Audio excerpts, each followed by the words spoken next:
say something first. Okay. That's why I was giving you space. We're delighted to be joined by Muhannad Hadi, who, as you know, is the humanitarian coordinator for the occupied Palestinian territory. I think you've heard a lot of speeches today, so I think we're just going to go to questions. Ibtisam. Hi, my name is Ibtisam Azim Al-Arab. My name is Ibtisam Azim Al-Arab.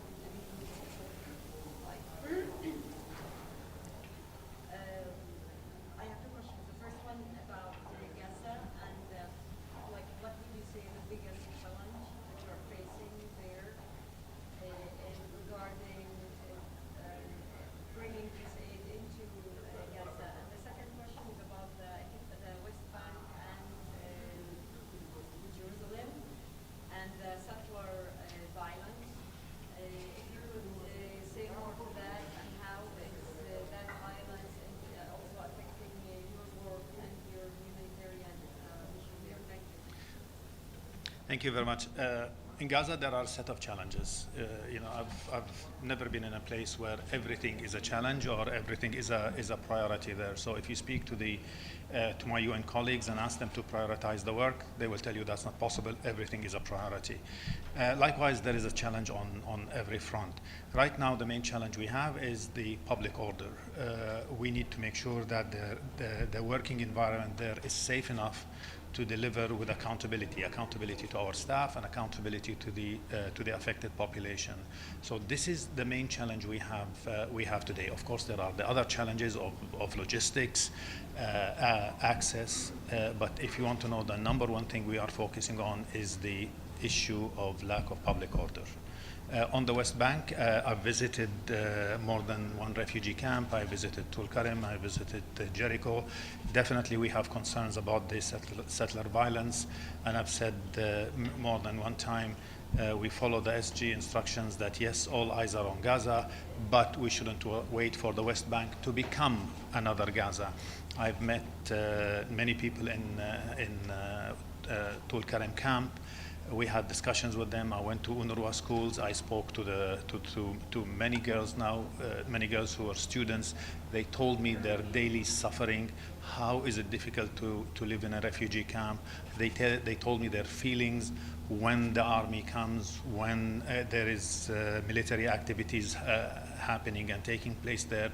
You know, to hear those stories, to hear those concerns from young girls who go to school and who are so worried about their future and their education, to describe to you what they went through during the night before they went to a school the following morning is really heartbreaking. So the West Bank is a huge concern for us, and we shouldn't wait until the West Bank becomes another Gaza.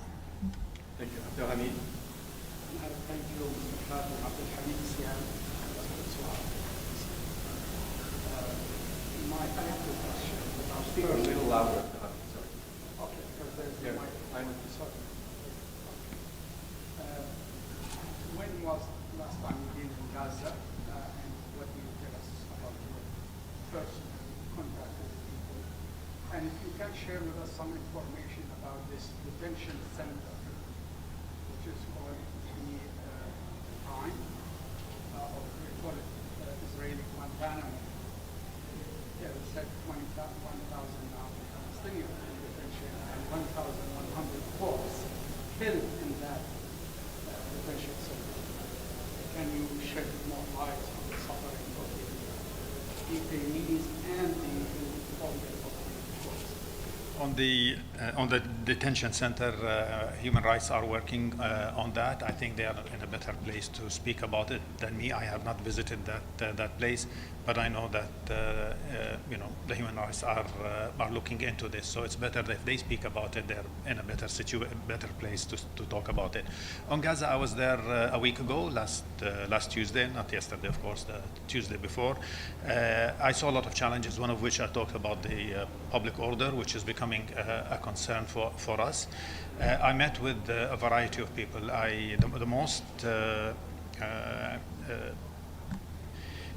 the discussion that I had with the women group there was one I have never had in my entire career in the United Nations. Women expressed to me how they go through difficulties living there as displaced in shelters, in UNRWA schools. By the way, the number one thing women complained about was basically privacy, the lack of privacy and dignity. When we talk about the people of Gaza, and I always say when we talk about Gaza, we need to move away from the truck talk.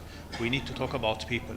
We need to see what people need and what, especially the women and the children. The protection issue is very important for the people of Gaza. So as I said during my discussions with them, so many issues came into discussion. They shared with me their personal struggle day in, day out. Some women told me that they went for months, several months without having, without taking showers. Going to the bathroom is a challenge for them. Being with their children, having a bit of privacy. Some women actually told me that they had to cut their hair. Others told me that they had to totally shave their hair because of lack of shampoo, lack of hygiene material. It was one sad story after the other. And for me, because I come from the region, I speak the language, so there was no language barrier when I was speaking to them. I think they felt that they were, it was safe enough for them to speak to me with transparency. I can't say I know what they're going through, but I can tell you I started to understand what they're going through. I don't think any of us can know what the people of Gaza are going through. But in a way, we should try to understand, to help them, because part of our response is to listen to people. We can't assume that we know what they want and just deliver it to them. We need to listen to the people, especially the most vulnerable people, again, which are the women and the children in this case. Let's not forget that there are a lot of elderly people. There are people with special needs who no one talks about. There are unaccompanied children, more than 17,000 unaccompanied children in Gaza. Those people, we need to get access to them. The reason that I say we need to move away from truck talk, because issues like protection, those you don't load on a truck. You need to have staff there, you need to have specialized agencies on the ground to make sure that there are, the protection issues are properly addressed. Thank you, Gabriel. Thank you. Gabriel Elizondo from Al Jazeera English.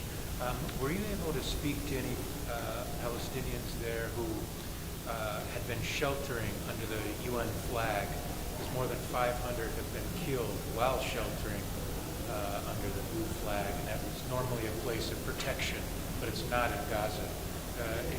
Were you able to talk to any Palestinians about, do they still feel protected when by the UN?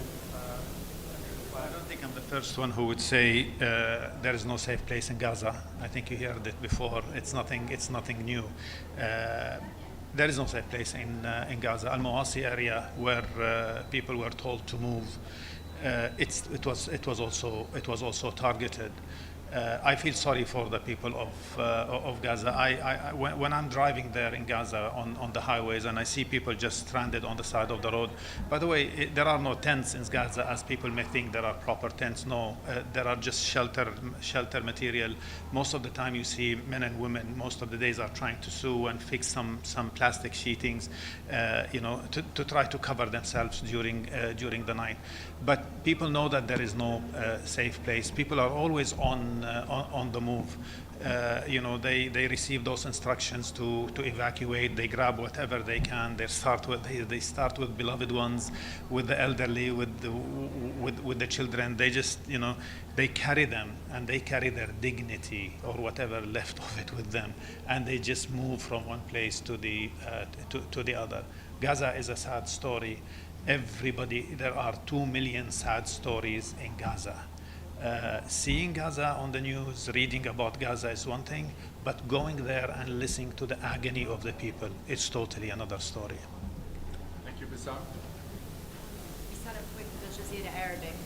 So you were saying that part of your work is listening to the people, but probably also their expectation is what is being given to them, given back to them to actually relieve all of this pain and suffering. So what do you say to them in return?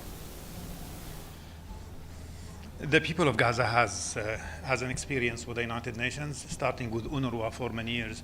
I think they know our mandate very well, and they know very well we're not politically driven and we're humanitarians. And people of Gaza are educated people. They even know the humanitarian principles, and they know why we are there for. We're not politically driven. We're there to deliver aid to them. But they also know the challenges. Yes, they have high expectations, because if I were in their place and you were in their place, you would have the same level of expectation from the United Nations, who has been serving you for decades and decades. They know that we're there. They know that we're there to stay. We make it clear to them.